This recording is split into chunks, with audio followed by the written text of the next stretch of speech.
સહજાત્મ સ્વરૂપ પરમ ગુરુ. તમારો પ્રશ્ન સત્પુરુષનું યોગ બળ જગતનું કલ્યાણ કરો એ અંગે છે. સત્પુરુષનું યોગ બળ જગતનું કલ્યાણ કરો. વચનામૃત 47. સત્પુરુષ કોણ, યોગ બળ શું અને કલ્યાણ કોને કહીએ? સત્પુરુષ એ જ કે નિષ્દિન જેને આત્માનો ઉપયોગ છે, જેણે આત્મ સ્વરૂપ લક્ષણથી, ગુણથી અને વેદનથી પ્રગટ અનુભવ્યું છે અને તે જ પરિણામ જેના થયા છે તે સત્પુરુષ. 5 ઇન્દ્રિયોના વિષય જેણે જીતી લીધા છે, મન પોતાના વશ છે, કશાય પણ જીત્યા છે. આ સંસાર એક જેલ જ છે. એ જેલ સુધરે તેમ નથી. તીર્થંકરો, ચક્રવર્તીઓ વગેરે આ જેલને સુધારી શક્યા નથી. આ જેલ સુધારીને વિચારવાન પુરુષ અહીં રહેવા ઈચ્છે નહીં. બીજાને પણ જેલ સુધારીને અહીં રાખવા તે સત્પુરુષનો અભિપ્રાય નથી. ઉદયને યોગે જ્ઞાની બાહ્ય પ્રવૃત્તિ કરતાં જણાય, પણ અંતરંગમાં તો તે આત્મલક્ષી જ હોય છે, દેહલક્ષી નહીં. જો જીવને પરિતૃપ્તપણું વર્ત્યા કરતું ન હોય, હજુ વ્યવહાર કે સંસારના કામ કરવાના બાકી હોય, અબળખા બાકી હોય, તો અખંડ એવો આત્મબોધ તેને સમજવો નહીં. એમ વચનામૃત 360માં પરમ કૃપોદયે સ્પષ્ટ પ્રકાશ્યું છે. અન્યમુદ દોષ સત્પુરુષને વિશે ન સંભવે, એટલે કે આત્મા સિવાય બીજી વાતોથી રાજીપો વર્તે નહીં. સત્પુરુષ એ જ કે નિષ્જિન જેને આત્માનો ઉપયોગ છે, શાસ્ત્રમાં નથી, સાંભળ્યામાં પણ નથી, છતાં અનુભવમાં આવે તેવું જેનું કથન છે, અંતરંગ સ્પૃહા નથી એવી જેની ગુપ્ત આચરણા છે. જીવે ધર્મ પોતાની કલ્પના વડે અથવા કલ્પના પ્રાપ્ત અન્ય પુરુષ વડે શ્રવણ કરવા જોગ, મનન કરવા જોગ કે આરાધવા જોગ નથી. માત્ર આત્મસ્થિતિ છે જેની, એવા સત્પુરુષથી જ આત્મા કે આત્મધર્મ શ્રવણ કરવા જોગ, યાવત આરાધવા યોગ છે. સમ્યક દર્શનનું મુખ્ય લક્ષણ જ વિતરાગતા છે અને જ્ઞાનનું ફળ વીરતિ છે. આ મુદ્દા ધ્યાનમાં લેતા સત્પુરુષ કોણ એ સમજાય છે. કોઈક વિરલો સત્પુરુષ વિચરે છે. કેમ કે આત્માથી જુદા એવા બીજા ભાવો જાણવાની વારંવારની ઈચ્છાથી નિવર્તે અને એક નિજ સ્વરૂપને વિશે દ્રષ્ટિ દે કે જે દ્રષ્ટિથી સમસ્ત સૃષ્ટિ ગેયપણે જણાય. તત્વ સ્વરૂપ એવા સત્શાસ્ત્રમાં કહેલા માર્ગનું પણ આ તત્વ છે એમ તત્વજ્ઞાનીઓએ કહ્યું છે. તથાપિ ઉપયોગપૂર્વક તે સમજાવવું દુર્લભ છે. પણ અધ્યાત્મનો આ માર્ગ, છૂટવાનો માર્ગ જુદો છે અને તેનું સ્વરૂપ પણ જુદું છે. જેમ માત્ર કથન જ્ઞાનીઓ કહે છે તેમ નથી.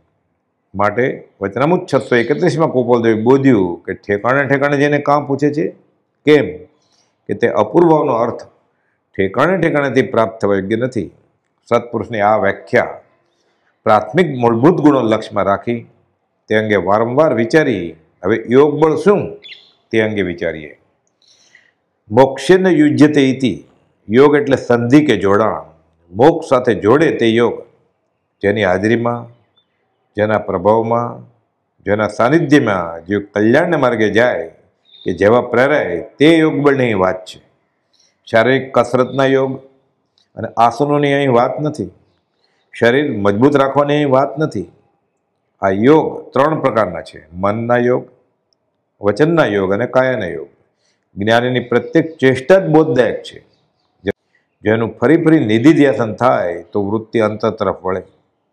યોગ બળ સહિત એટલે જેમનો ઉપદેશ ઘણા જીવોને થોડા જ પ્રયાસે મોક્ષના સાધનરૂપ થઈ પડે એવા અતિશય સહિત જે હોય તે સત્પુરુષ અને તેના યોગની બલિહારી છે.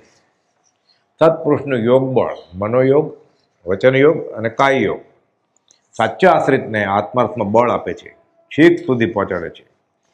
દેવચંદ્રજી મહારાજના શ્રી ચંદ્રાનંદજીના સ્તવનમાં આવે છે તે મુજબ, તું જ કરુણા સહુ ઉપરે રે, સરખી છે મહારાય, પણ અવિરાધક જીવને કારણ સફળું થાય. મૂળમાં આત્મકલ્યાણ કોઈના આશીર્વાદથી પ્રાપ્ત થઈ જાય કે કલ્યાણ કોઈના શ્રાપથી અટકી જાય એવું કંઈ છે જ નહીં. સૂરજની ઈચ્છા ન હોય તો પણ જગત જીવને પ્રકાશ અને ગરમી મળે, અને ફૂલની ઈચ્છા ન હોય તો પણ સુગંધી તો બધે જ ફેલાય. આ યોગ બળની અહીં વાત છે.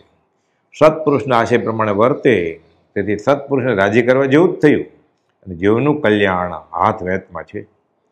સદગુરુના યોગમાં સ્વચ્છંદ રોકાય છે. અન્ય ઉપાય કર્યા થકી પ્રાય બમણો થાય. તે જ મુજબ માનાદિક શત્રુમાં નિજ છંદે ન મરાય, જાતા સદગુરુ શરણમાં અલ્પ પ્રયાસે જાય. આ યોગ બળે જીવના કર્મો છૂટવા લાગે, કર્મ માર્ગ આપે. વચનામૃત 249માં બોલ્યું તે મુજબ પ્રત્યક્ષ યોગે વગર સમજાવે સ્વરૂપ સ્થિતિ થવી સંભવિત છે. પ્રત્યક્ષ યોગ એટલે આત્મજ્ઞાનીના યોગની અહીં વાત છે. પરમ કૃપાદેવે ખંભાતમાં બાંયધરી આપેલી કે તમે 6 આની મહેનત કરો તો અમે 10 આની ઉમેરી આપીશું. સત્પુરુષની વાણી પુરુષાર્થ પ્રેરક હોય છે. સત્પુરુષનો મનોયોગ સમય માત્રના અનવકાશે આખો લોક આત્માવસ્થા પ્રત્યે હો, આત્મા સ્વરૂપ પ્રત્યે હો. વચનામૃત 430. સત્પુરુષની માત્ર એક જ ઈચ્છા છે, પોતે આત્માનું સુખ અનુભવ્યું તે સર્વને પ્રાપ્ત થાય, બધા વહેલા શાશ્વત સુખને પામે. 16મે વર્ષે ભાવ ઉલ્લસે છે, નિત્ય વિશોધ કરી નવ તત્વનો ઉત્તમ બોધ અનેક ઉચ્ચારો, રાજ્ય સદા મુજ એ જ મનોરથ, ધાર થશે અપર ઉતારું. વચનામૃત 27માં 20મે વર્ષે લખે છે, જુઓ તો ખરા સૃષ્ટિને કેવા રૂપમાં મૂકીએ છીએ. અને વચનામૃત 93માં લખ્યું, નવપદ ધ્યાનની વૃદ્ધિ કરવા મારી જિજ્ઞાસા છે. પરના પરમાર્થ સિવાયનો દેહ જ ગમતો નથી તો. વચનામૃત 134. યથા હેતુ જે ચિત્તનો સત્ય ધર્મનો ઉદ્ધાર રે, થશે અવશ્ય દેહથી એમ થયો નિર્ધાર રે, ધન્ય રે દિવસ આહો. લખે છે પોતાને ઘર અને વનમાં કંઈ ફરક નથી, છતાં નિવૃત્તિની ઈચ્છા છે. કારણ નિવૃત્તિ હોય તો બીજાના પરમાર્થ માટે શું કરવું તે વિચારી શકાય. લોકોને ઉન્માર્ગે ચાલતા જોઈ નિષ્કારણ કરુણાશીલ એવું એમનું હૃદય રડે છે. કોઈ ક્રિયાજળ થઈ રહ્યા, શુષ્ક જ્ઞાનમાં કોઈ માને માર્ગ મોક્ષનો કરુણા ઉપજે જોઈ. આ કરુણા કેવી? જે જીવ આવા જ્ઞાનીના ગુણગ્રામ કરે તેના કર્મોની ક્રોડો તૂટી જાય. તેની નિષ્કારણ કરુણાને નિત્ય પ્રત્યે નિત્ય સ્તવવામાં પણ આત્મ સ્વભાવ પ્રગટે છે. વચનનું યોગ બળ. અહો સત્પુરુષના વચનામૃત શ્રુતિ ચેતના જાગૃત કરનાર છે. જેના વચન બળે જે નિર્વાણ માર્ગને પામે. જે જ્ઞાન અધિકારી જીવને મહાન નિર્જરનો હેતુ છે. જ્ઞાની પુરુષના અપૂર્વ વચનો અંતર પરિણામ પામે તો દિન પ્રતિદિન ઉલ્લાસ પરિણામ વધતા જાય અને ભાન થાય. આ જ્ઞાન અધિકારી જીવને મહાન નિર્જરનો હેતુ છે. પરમ કૃપાનું એક વચન તમે મુનિ શાના? પ્રભુશ્રીજીને ચોથારાના મુનિ બનાવી દીધા. પ્રભુશ્રીજીનું એક વચન આ જ્ઞાનીના વચન ન હોય એ પૂજ્ય બ્રહ્મચારીજીની ગાંધીજી પ્રત્યેની મહાત્મા તરીકેની વર્ષોજીની ઊંડી માન્યતાઓને દૂર કરે છે. અહીં નિંદા સ્તુતિની વાત નથી, જ્ઞાનીના યોગ બળની શક્તિની આ વાત છે. ભીલના ભવમાં જ્ઞાનીના એક વચનની પકડ કરી એ પકડ છેક સુધી ટકાવી રાખી. ચરણ શરણ ધીરજ ભીલ શ્રેણિક મહારાજ થયા અને ભાવિ તીર્થંકર પણ થશે. મહાવીર સામેનું વચન સાંભળવું પણ નહોતું, તે કાનમાં આંગળી નાખી, પણ પગમાં કાંટો વાગ્યો, તે કાંટો ખેંચવા આંગળી કાનમાંથી કાઢવી પડી. એક વચન ક મને પણ કાને પીડ્યું, એક વચન ક મને પણ કાને પીડ્યું અને રોહિણીઓ ચોર સાધક થઈ મુક્તિ પામે છે. નારદ ઋષિના એક જ વચન કોઈનું નથી, વાલિયા લૂંટારાને વાલ્મીકી ઋષિ બનાવે છે. કોઈ પણ જીવને કિંચિત માત્ર પોતા થકી દુઃખ જેને ઉપજાવું જ નથી અને માહણો શબ્દના કરનાર છે. એવા મહાવીર પ્રભુ બોલ્યા, બુજ્જ ચંડ કૌશિક બુજ, અને ચંડ કૌશિક દ્રષ્ટિવી શ્રાપ સદગતિ પામ્યો. મુનિ શું કરો છો? વસોમાં આજ્ઞા અનુસાર ચતુલાજી મુનિ સજાત્મ સ્વરૂપની માળા ફેરવતા હતા. ત્યાં કૃપાદેવ આવ્યા અને પૂછ્યું. મુનિ બોલ્યા, માળા ફેરવું છું પણ ખાવ થયા કરે છે. આ ભાવે જો દેહ છૂટે તો એ પ્રભુ મારી શી ગતિ થાય? પરમ કૃપાદેવે કહ્યું, મુનિ અમારી આજ્ઞા ઉઠાવતા દેહ છૂટી જશે તો ગમે તે ગતિમાંથી તમને તાણી લાવીશું. અમે તમારા દેહના સ્વામી નથી, આત્માના છીએ. વચનનું આ યોગ બળ કહે છે, અમ જેવા તમારા પર છે, તમને શું ભય છે? પૂજ્ય પ્રભુશ્રીજી કહેતા મળદા બેઠા કરે એવા વચનો છે. વિતરાગના પરમ શાંત રસમૂળ આ વચનો કાયરને અવળા પડે અને આ વિતરાગવાણી વિના બીજો કોઈ ઉપાય ભવરોગ મટાડે તેવો છે પણ નહીં. ભવ મંડપે માયાની સુવાળી સાજ બિછાવીને સૂતેલા જીવને આ વચનો જાગૃત કરે એવા છે. જાગ્રત તારે આમ આવતું આમ આવ પોકારે રે, ચાલ ઘેર પહોંચાડું ભાઈ, ઊઠ ઉતાવળ મારે રે. આ વચન વિશ્વાસે સુખી, કાયાનું બળ, પ્રશમ રસ ભરપૂર નયન તુજ, મુખ પણ કમળ સમાન, સ્ત્રીના સંગ વગર તું શોભા, શસ્ત્ર વિના બળવાન, અક્ષર મેં અવિકારા જીણંદા, થોડી અક્ષર મેં અવિકારા. આ કાયાનો યોગ. પરમ ક્રોધનું ચિત્રપટ તેમની દશા સૂચક છે. પગ મૂકતા પાપ છે. પલાઠેવાળી પદ્માસનમાં બેસી ગયા. જોતા ઝેર છે, આંખો નીચે ઢાળી દીધી. સબ જગ સે ઊંચા રહે, જો નીચા રાખે નૈણ. પરમ કૃપાળદેવે લખ્યું, હું કોઈ ગચ્છમાં નથી. ગોપાલદેવ ક્યાં મતના છે? શ્વેતાંબર? ના, તેવો વેશ નથી. સ્થાનકવાસી છે? ના, મોપતિ નથી. દિગંબર છે? ના, શરીરે નાનું કપડું વીંટ્યું છે. સંન્યાસી છે? ભગવા નથી લપેટ્યા. પારસી છે? કસ્તી નથી. ગૃહસ્થ છે? ચિત્રપટની મુદ્રામાં ગૃહસ્થનો વેશ નથી. આંખો દેખાય અહેવાલ. પૂજ્ય મગન બાપા 6 દાયકા ઉપરની વાત કરતા કે ધામણ આશ્રમમાં રવિશંકર મહારાજ પધારે. પરમ ક્રોધનું ખડગાસન વાળું ચિત્રપટ જોઈ બોલ્યા, આ પુરુષ કેટલા નિષ્પૃહ છે. હાથમાં રૂપિયાનો સિક્કો મૂક્યો હોય તો પણ સરી પડે. એક પંડિતની પોતાની વિષય વાસના કાબૂમાં આવતી નહોતી. કૃપાળુના સંગે સહેજ જ નાશ થઈ અને ત્યારબાદ વિષય પ્રત્યે જુગુપ્સા ઉપજાવે તે કામલતાની સજ્જાએ પણ લખી. પરમ ક્રોધદેવ સ્વયં લખે છે કે પોતાને એવો આકરો વૈરાગ અંગમાં વર્તે છે કે સંગમાં આવનારને સહેજે ત્યાગની ભાવના થાય. તેઓમાં હિંસાના પરમાણુ તદ્દન નાશ પામેલા. ઈડરમાં વાઘ છે હિંસા ભૂલે, વીરસદમાં લડતા પાડા શાંત થઈ જાય અને ઉત્તરસંડામાં નાક ફેણ માંડી બેસે.